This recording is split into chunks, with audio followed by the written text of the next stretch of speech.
What is up, my boys and gals? It's time for the first video in a long time. I've been dormant, sleeping in a swamp, while Eros, the god of fire and flame and drive and ambition, has disappeared from the kingdom of Turtle Island for way too long. This will be an improvised session, as it will be the first one in a long time. It is time to start moving, to stir the waters, to push the rock, and to make some people angry with the true. Now, of course, what is true is dependent of perception, but in general, you can kind of figure it out. So, let's start with a fable. The fable of the scorpion and the frog. Once there was a scorpion who needed to cross a wild river. Of course, the scorpion couldn't swim that very well, so he was looking along the side, tick, wiggling with his little tail until he found a frog. And he said, "Can you make me cross the river? I can climb on your back and together we can swim." The frog was not stupid, so he said, "Are you crazy? You're a scorpion, you're gonna stab me in the back." And then the scorpion replied, "But Mr. Frog, or Mrs. Frog, I'm not sure.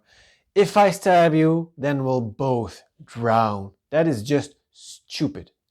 Absolutely stupid." Now, the frog thought about it and said, "Yeah, that makes a lot of sense. It's very logic what you say. Of course, women are not logic. I mean scorpions. I mean people in general." So the scorpion climbed on the frog's back and the frog started ferrying the scorpion across the river. When they were almost halfway, the frog was like, "Oh yeah, this is very cool, I'm doing something useful." Then they reached the midway point, the point of no return, and chika! He felt a sharp, white-hot pain spreading across his back, and he realized that the frog had stabbed him. "You idiot! You bitch!" he said. "Now we're both gonna drown. Why did you do that?" And the scorpion replied, "I'm sorry. It's in my nature." And then that is a tragic end for the both of them. The morale of the story, or the logical point of the story, is you cannot find the nature of things. The nature of things, evolution, call it God, is so deeply ingrained in us, we will act accordingly, and it's very hard to change. It's like you have Cain and Abel. There's a seed of evil in us. Some people have 1% evil. Some people have 20% evil. Some people are full-on psychopathic animal torturers. Completely evil. We always have to... I'm very bad at this. I'm a sucker for evil. If people are kind to me, they give me a little bit of love, I'm like, "Oh yeah, you're so cool, you're good." But they all wear masks. We all wear masks, but there's degrees of wearing masks, and I'm a sucker. I always get fooled, especially by girls. They're pretty, so they're good, It's like the halo effect. And I always fall for their tricks because from the inside, well, I'm lustful, so I want them. And I really want to believe them. I project my ideals onto them.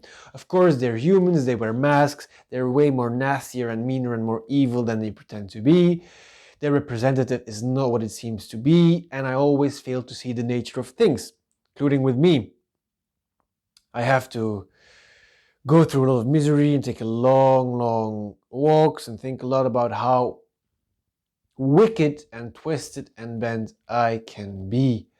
It is the nature of things. Once you get the inner child, the shadow, and the ego aligned in the Holy Trinity, then you might start making some progress. And once you see the evil in yourself, you can see the evil in others, or you can try to spot it. Although I've been trying my entire life and I still fall for it. Although now I'm reaching 31, I have to say, I can smell evil, and my instincts, they are not wrong anymore. If I smell something fishy, there is something fishy. I can of course still be mistaken, because pride is a bitch, you know. It tricks you and it can fuck with you. But an important lesson I learned is that it's especially my projection, my desire upon what I want this person or this animal to. Oh, little crocodile, it's my friend. Oh, little lion, it's my friend. No, they're not your friend. They're animals and they're gonna fuck you up if you let them. Just like we hunt the woolly mammoth, we make a dig hole, put spikes in it, and then stab the woolly mammoth to death. We cut it up, we bring the meat back home for our wives. Then we hope, we get lucky. Although getting lucky is a horrible expression. Women fuck, they like fucking even more than men, and it's just with certain men, not with you. I mean, you know, it's not talking about me. Women love me. Yeah, they just can't get enough of me. Anyway, the nature of things. Do not underestimate the nature of things. It is the most truthful prediction of what somebody is, what somebody will do. Human beings are very good, well, we should be very good in pattern recognition. We operate in patterns, the sun, the moon, the tides, the seasons, how we behave, we sleep, we eat, what we want, what we desire. It is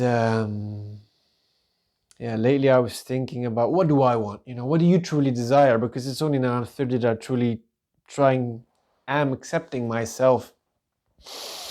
Like, if I, for example, I want a good, healthy family. So imagine that my strategy is to become a millionaire. Then I'm 60 years old. I've had a horrible life, and I have millions. Yeah, but that youthful love that I wanted, it's gone. Never gonna get it again. My priorities were completely wrong.